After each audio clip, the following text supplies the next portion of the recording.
Kawadhi nyime ni Jopuonjre mabende kwan gi oingo 600 kaonti ma Siaya oyudo basari mar chek mar omenda maromo milion 4.8 bwa guch omenda mano mar NGAF.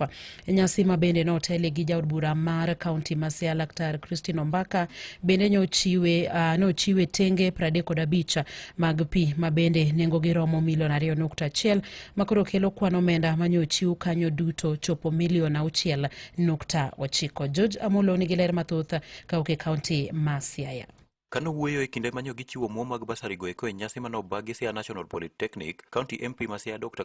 Ombaka nofulo ni jopuonjre ne gimiyo basari mar siling 10,000 moro ka moro. I was issuing checks, basari checks to needy students. It was also a day I'm giving out to schools water tanks, and I'm also giving the female students sanitary pads. Although the fund we are given is so little, I'm still very proud that I was able to give at least 600 students bursaries, each child getting 10,000. The intention is to retain them in school and to make sure that they complete their education successfully so that no child drops out of school. Ofulo ni kopogore gi basari no, jopuonjre manyiri bende no yudo taulo mag ria, kakoro ni to kwayo ni kaber, to piny owacho nego medi omuom ma imiyo gi e bwo chenro mar agucho muom mar NGAF no ero. It is for both boys and girls, only that the girls will benefit a little more by getting sanitary pads. And my biggest challenges that I face that there are too many needy children in Siaya. A lot of them are orphans or single parents or just simply poor and not able to continue with their education. That fund should be increased so that we give more students,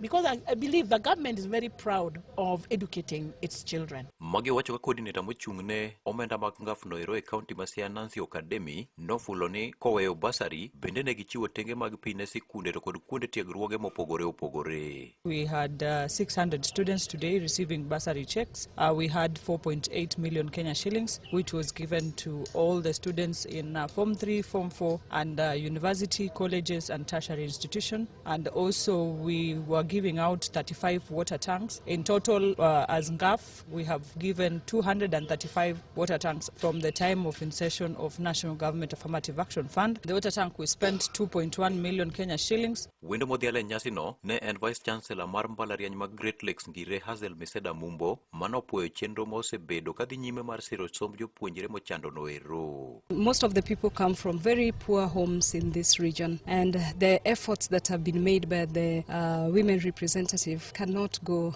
unnoticed. It is important that everybody emulates what she's done, and like she says, if we can get opportunity for more funding so that so many other people can access such kind of support, it would be really great. I'm glad I was part of this great day. Nere Duramogi County ma Siaya and George Amolo.